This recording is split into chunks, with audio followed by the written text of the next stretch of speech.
Welcome everyone. Welcome everyone to this event organized and sponsored by the Center for Arts and Humanities and the Sheikh Zayed Chair for Arabic and Islamic Studies here at the American University of Beirut. I invite you to follow us on social media, to follow our YouTube channels, and also register your email if you want to be invited to other events organized by the Center for Arts and Humanities. Zaina has a handout that she'll pass for this. And today, it is my great pleasure to introduce Dr. Mariam El Ali, a scholar whose work has significantly contributed to our understanding of memory, history, and narration in the Islamic tradition. Mariam and I go back a long way.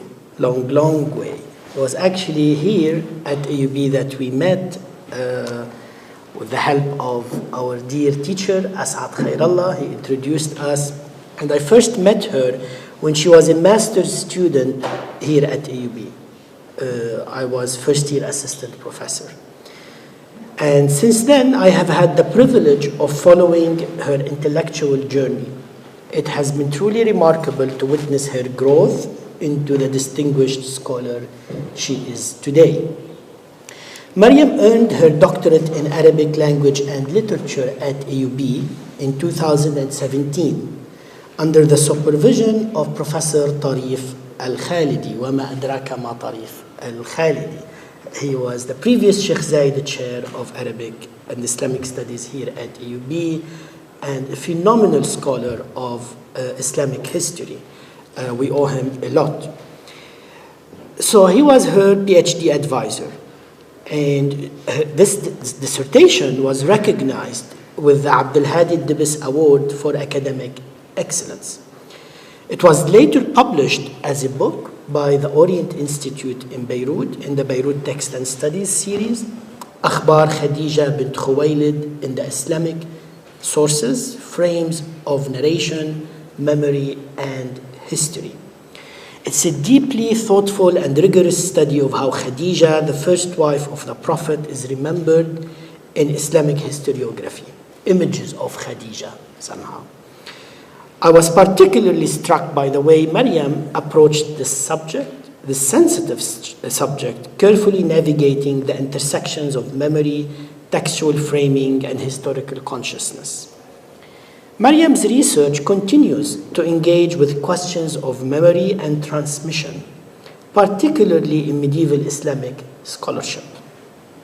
Her current project, and the lecture today is a piece of that project, and she already promised it to the University Press. I have the University Press represented here, so prepare yourself. Her current project, Memory at Work in Medieval Islamic Scholarship, explores how memory operates within the Quranic discourse and the ways in which medieval Muslim scholars conceptualized and engaged with it.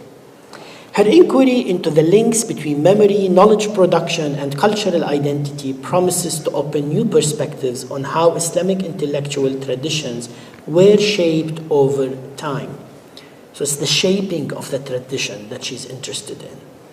Beyond her scholarship, Mariam has been an engaged teacher, sharing her knowledge at both AUB and University St. Joseph. She teaches in our Islamic Studies online program, Quranic Studies and Sources and Methods as well.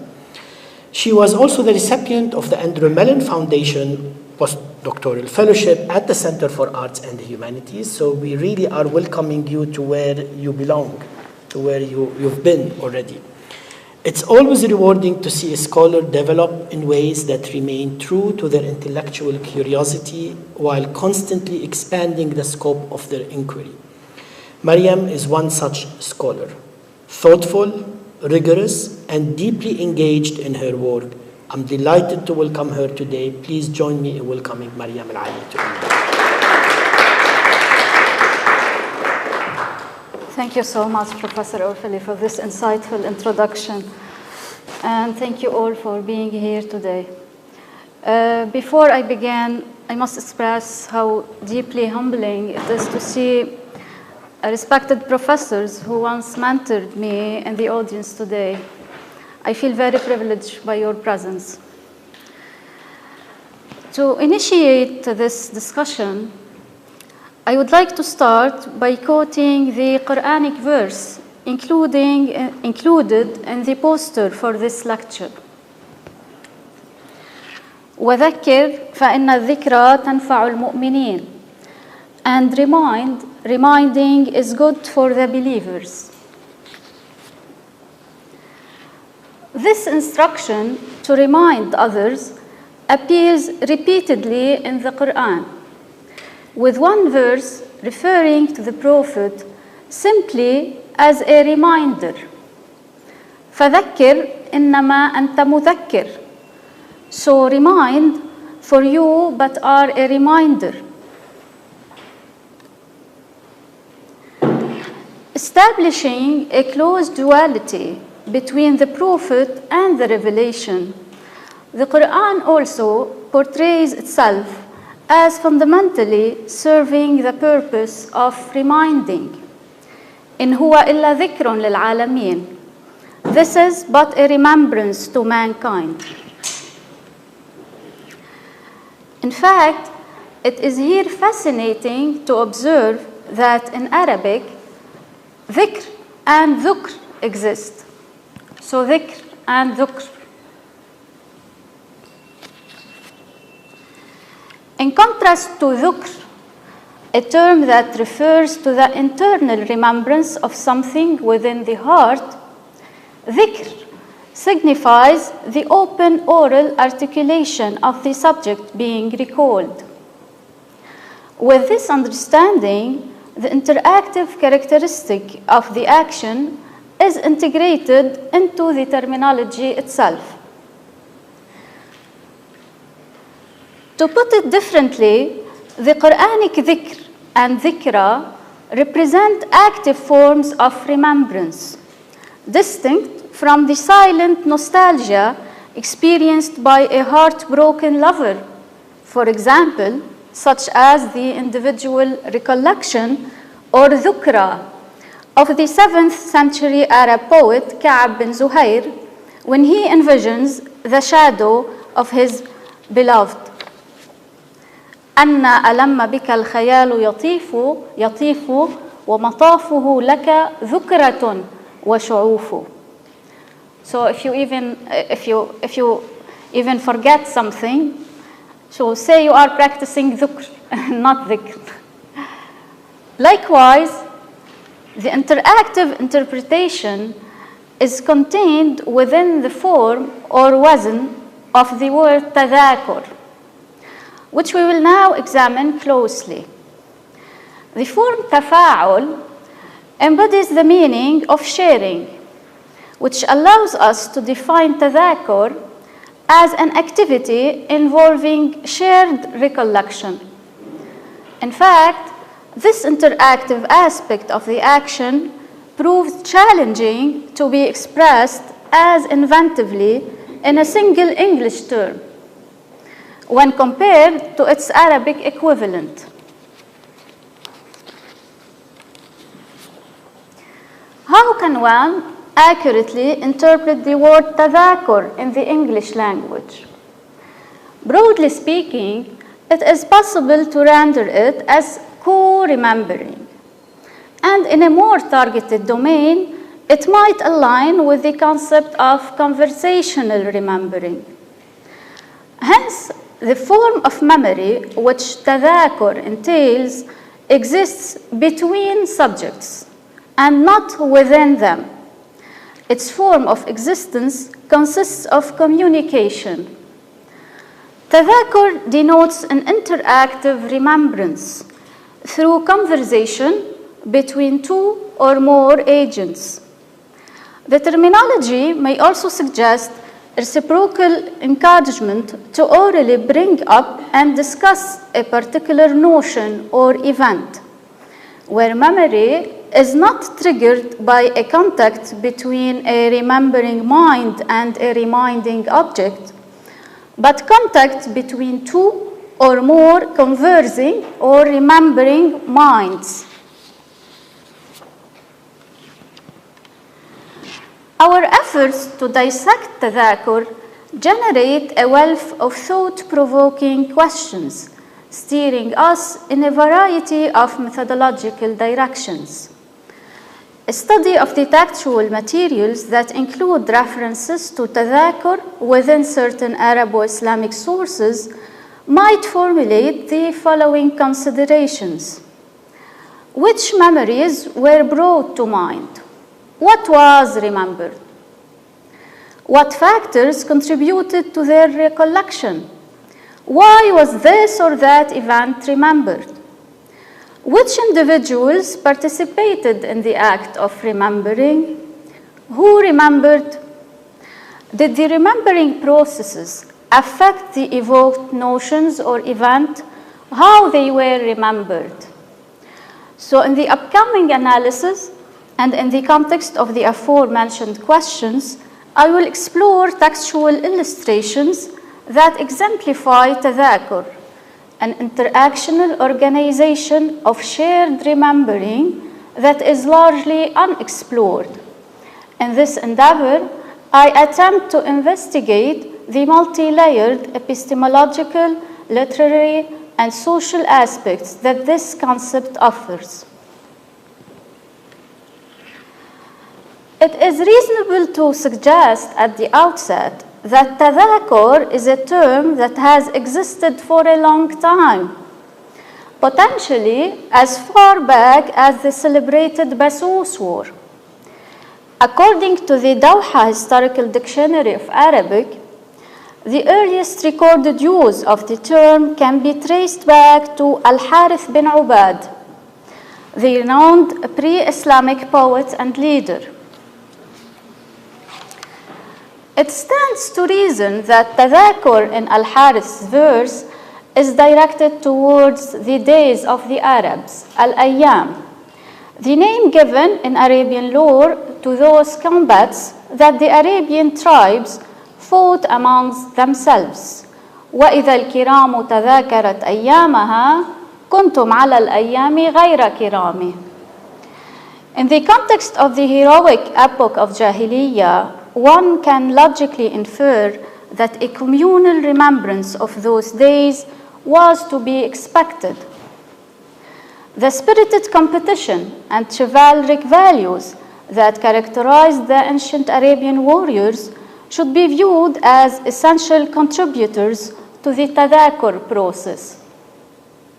In this sense, memories and narratives are only a continuation of those battles, where rival tribes strive to establish their superiority.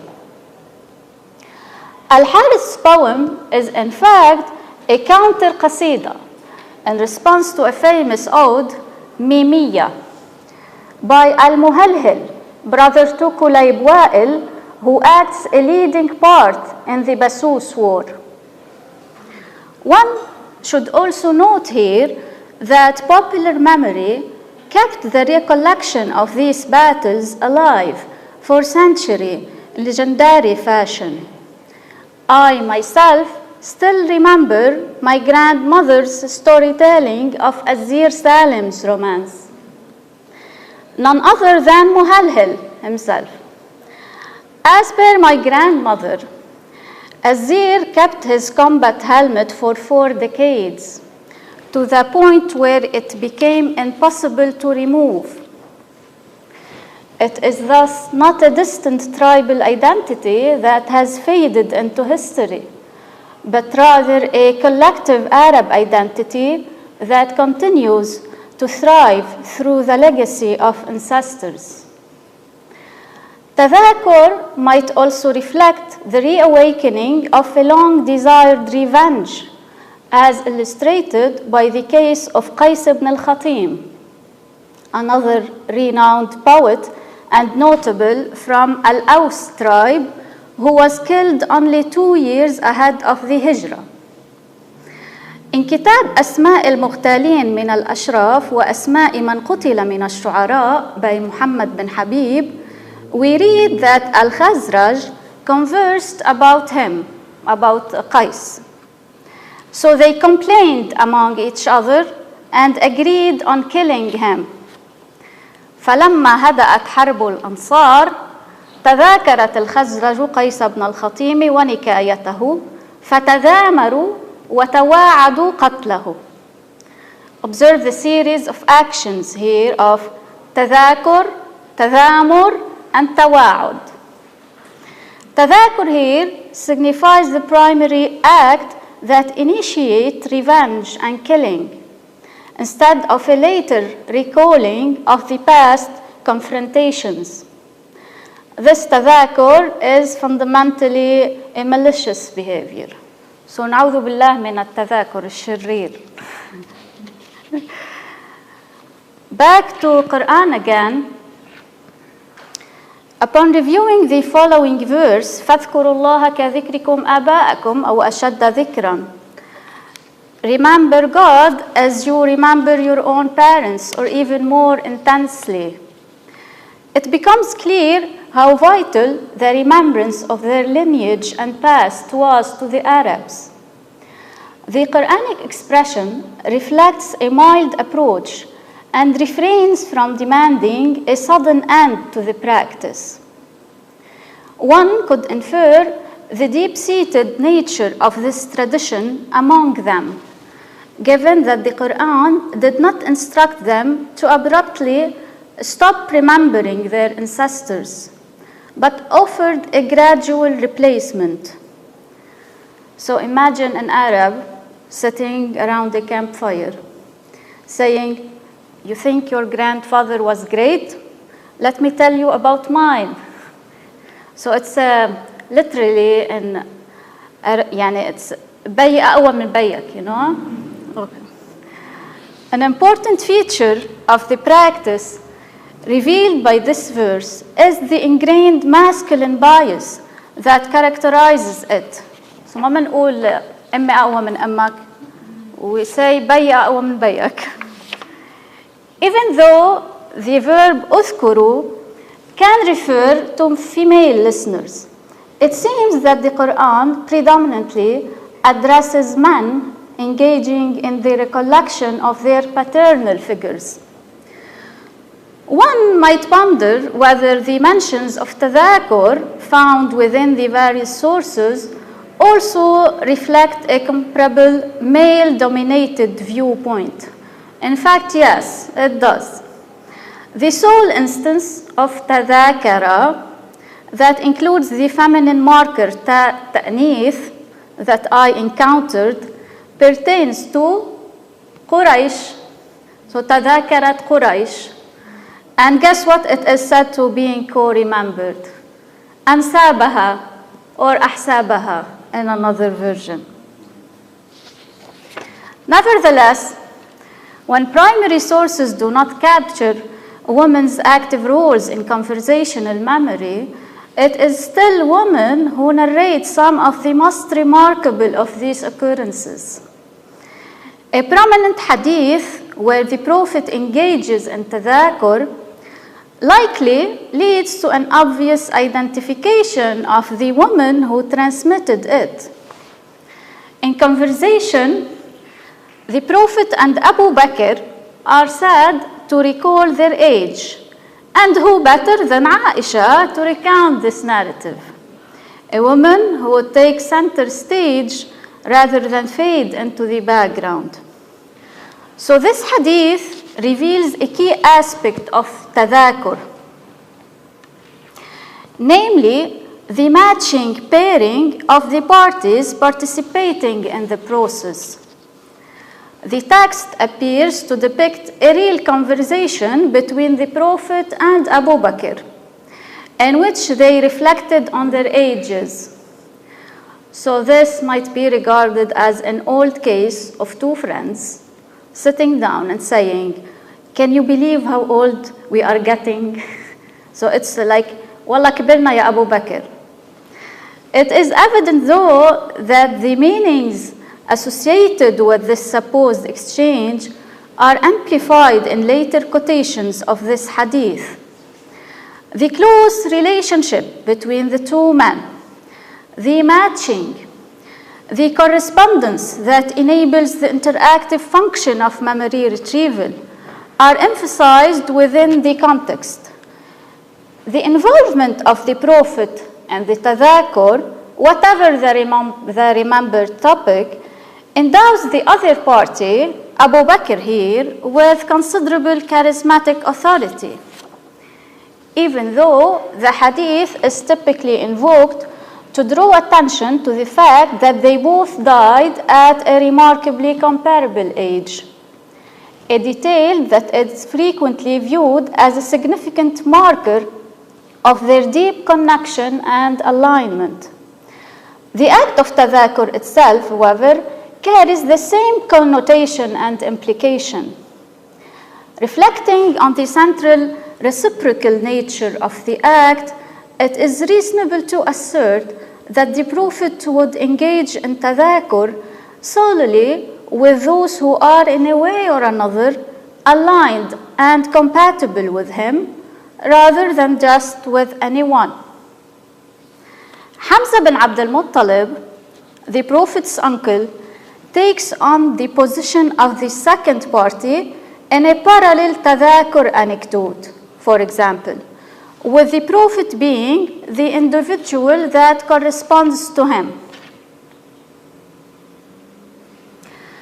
And it is particularly interesting that a woman also, Khawla bint Qais, Hamza's wife, serves as the narrator of this anecdote as well.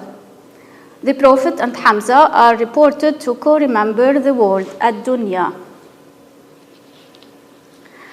Through a more expansive perspective, investigating reports that feature the Prophet's companions or Sahaba involved in tadhakur uncovers the emergence of the newly Islamic identity at its very nascent stage.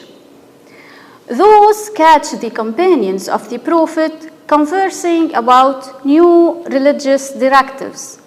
Here, tadhakur suggests a communicative memory, an everyday act, spontaneous and raw, where the Muslims discuss first-hand religious knowledge.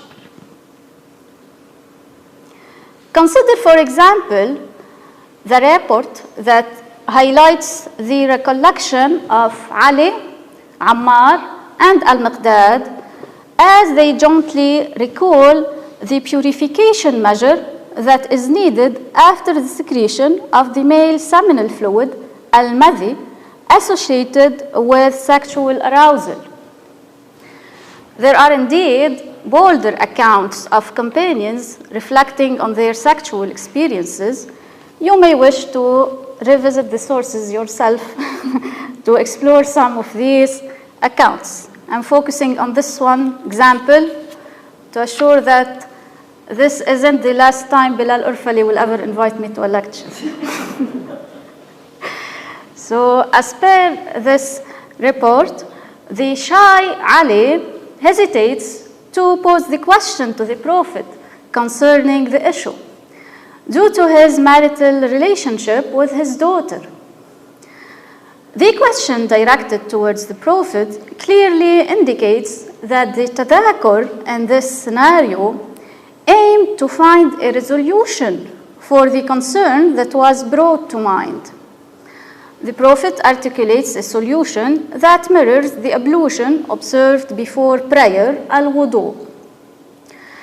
In a related situation, influential members of the tabi'un are noted to reflect on analogous concerns pertaining to the conditions that mandate ablution or wudu. Similarly, a saying from the Prophet serves as a reference in addressing the recalled conditions. Other reports advance the subject of al-anfal, with Sa'id bin al-Musayyib being questioned regarding it. So it is like a group project In college, everyone brings a different detail to the table, and sometimes you end up with more debates than clear answers, especially when you consider the time the Prophet was available to answer compared to what came after. Sometimes it was as if we switched from short answers to full symposiums. These anecdotes of communicative tadhakur demonstrate that Muslims during this formative period were starting to reflect on the alterations to their way of life instigated by the new religion. As for the tadhakur itself, one can contend that a new paradigm was developing. For while these and similar reports seem to arise spontaneously and resonate primarily with the named individuals involved in the tadhakur processes, a shift occurred later towards more established and organized examples. The impression conveyed to readers is that the content does not revolve around haphazard, disconnected anecdotes of tadhakur events, but rather emphasizes the inception of a noteworthy practice that is about to take shape. In this regard, it remains uncertain and unclear exactly when the phrase Tadhakur al-ilm was first introduced, leaving us with a sense of ambiguity regarding its origin. Nonetheless, it undeniably signified the initiation of a scholarly perception of Tadhakur. Ilm is a term of many correlations that shift in accordance with different contexts, including but not limited to theological, literal, philosophical perceptions. Broadly speaking, it means knowledge, the opposite of jahl, ignorance, and is connected with hilm. And on the other hand, it evokes a number of terms which denote more precise definitions, such as ma'rifah, fiqh, hikmah, shu'ur. We will shortly examine this subject, exploring the specific meaning of the term in the context of this expression, that of Tadhakur al-ilm. But let us now turn our attention to a statement attributed to Ibn Abbas al-Hibr, the doctor, or al-Bahr, the sea, because of his doctrine, in which he advocates for Tadhakur al-ilm rather than nighttime worship. وقال قتادة قال ابن عباس تذاكر العلم بعض ليلة أحب إلي من إحيائها. This declaration is poised to achieve widespread recognition and citation. The expression, which lacks a clear agent for the action, convey the notion of a suggested practice, of an advisable routine, or a tradition that ought to be adhered to, put in the mouth of Ibn Abbas, who is regarded as one of the greatest scholars, if not the greatest, of the first generation of Muslims. Therefore, it is not particularly significant to consider the specific individuals who are engaged in the act of remembering, nor it is crucial to focus on the precise details of what is being recalled. Instead, what truly stands out and deserves emphasis is the very practice of the action itself, which is brought to the forefront. So if you ever find yourself in a late night scholarly discussion, just remember that Ibn Abbas would approve of that. The concept of tadhakur seems to transcend individual communicative events, favoring a more extensive and suggested scholastic cultural practice. On the other hand, and this is frequently seen in Arabic literature, that such indistinct expressions do not go without explanation, without analysis, supported by later citations. So what kind of insight or ilm is intended here?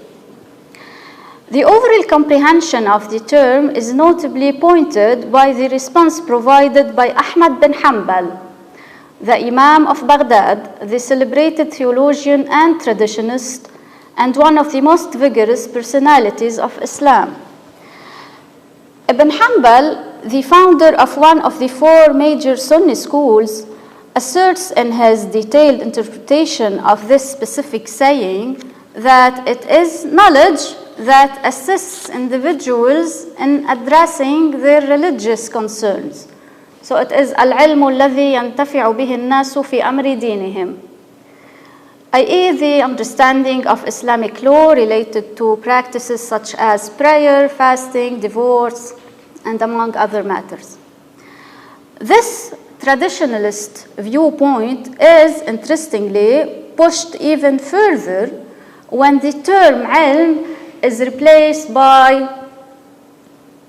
hadith. The expression Tadhakur al-Hadith is, for example, presented as a section title in Al-Musannaf of Ibn Abi Shayba, a renowned Iraqi hadith traditionalist and historian who came of a family of religious scholars, where hadiths under the mentioned title are cited to accentuate the importance of conversing traditions. The practice of tadhakur in this context plays a crucial role in consolidating the identity of hadith pupils and scholars alike.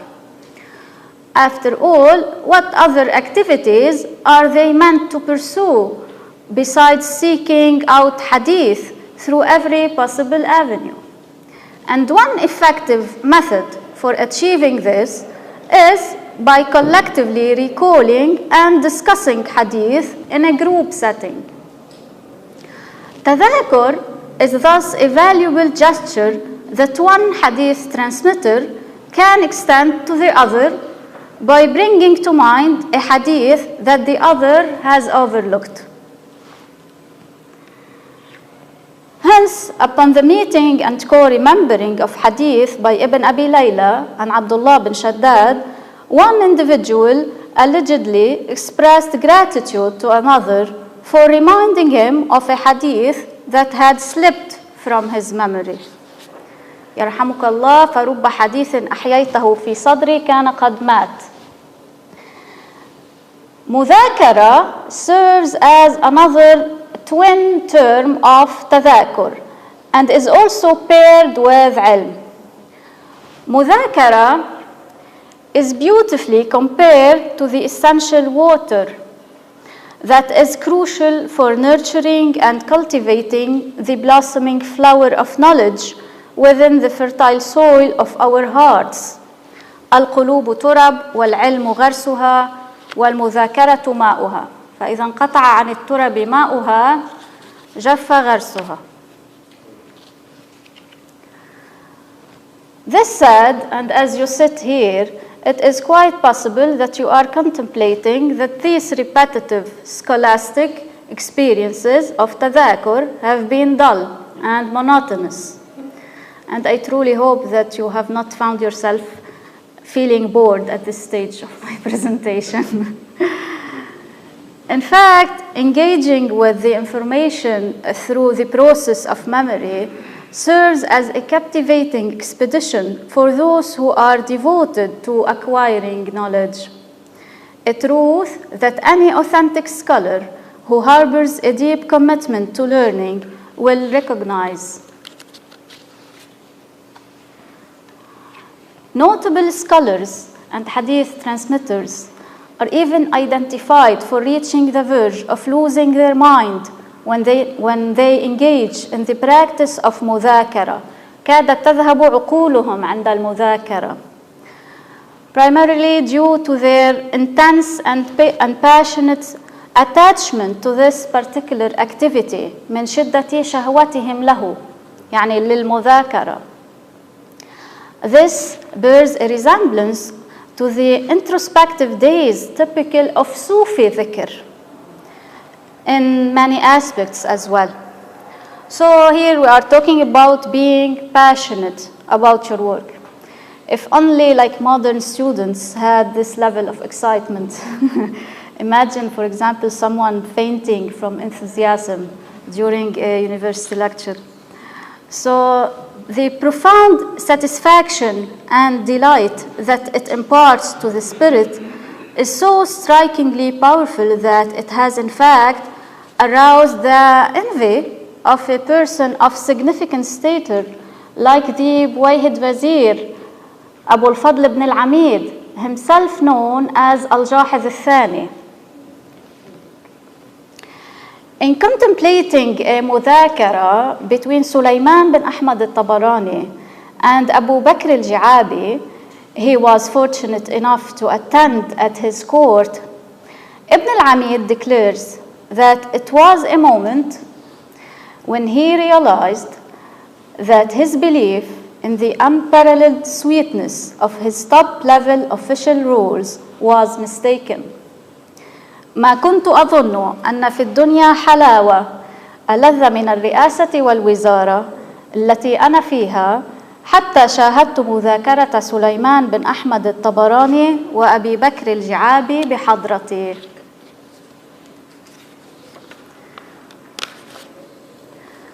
This insightful saying ascribed to Ibn al-Amid brings to the forefront the crucial importance of literary patronage, of the inviting environment that courts offered, which allowed scholars to flourish and cultivate their knowledge and talents.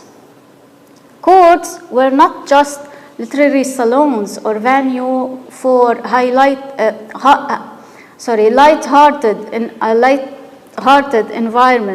entertainment. They were in fact important spaces where the serious and committed pursuit of knowledge is not only practiced but also joyfully acknowledged and revered. Attendees of As'ad Khairalla's lectures from 2 weeks ago might recall the two terms he discussed, musamara and musha'ara. Remember? Dr. Khairallah maintained that the conversational exchange of poetry and entertaining themes represents a distinctive quality of classical Arabic literary tradition. As I approach the conclusion of this discussion, I wish to add that the practice of tadhakur or mudhakara serves as a further manifestation of this quality.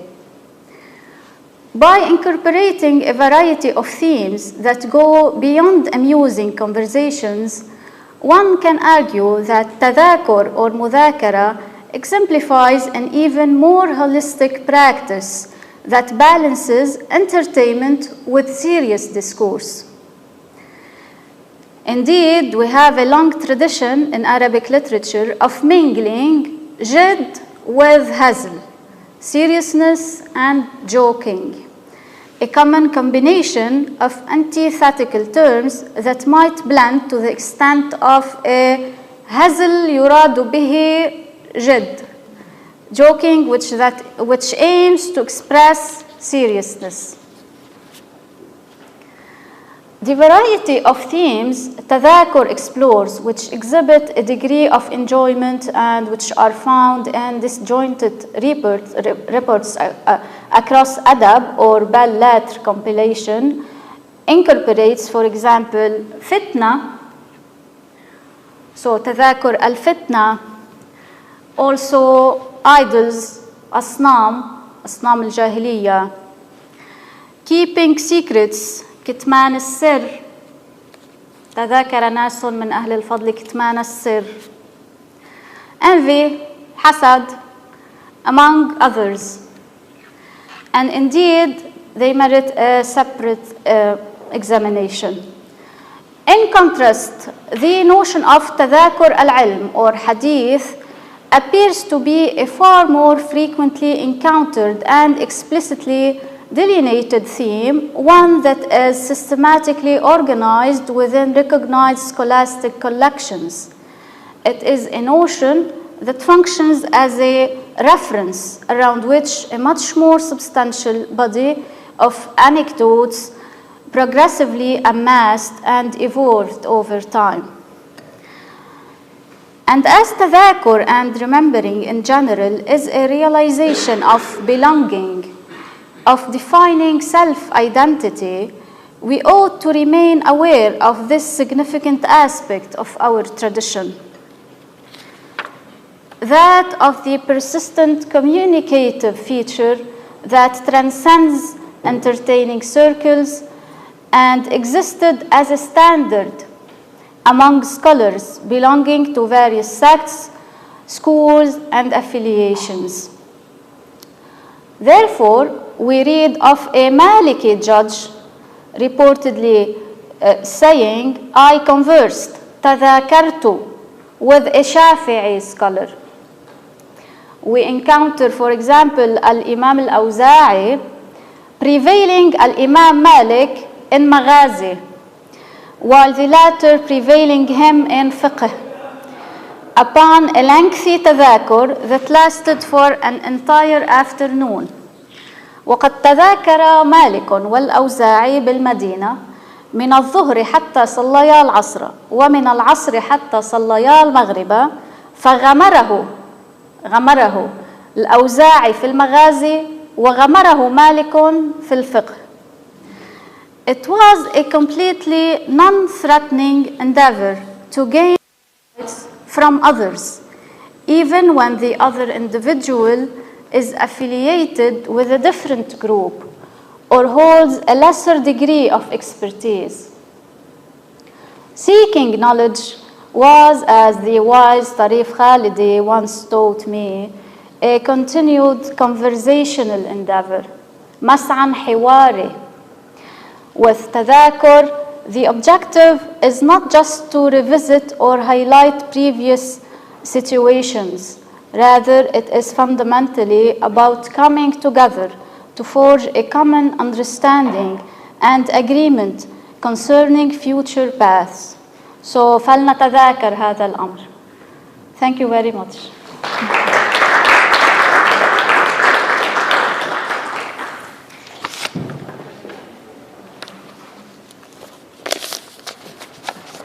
Thank you, Mariam, for this tadhakur. Perhaps we should rename our literary salons as tadhakur. And you really saved this term from being forgotten. And I will never, ever look at tadhakur, without remembering you. Good to hear. I'm actually reading now Tariq Al-Aris' memoir, Water on Fire, and in it he talks about memory, about living through the war, living with war, but also remembering war, and the remembrance that we do together. It's the communal aspect of remembrance, which actually, the word tadhakur, captures very nicely.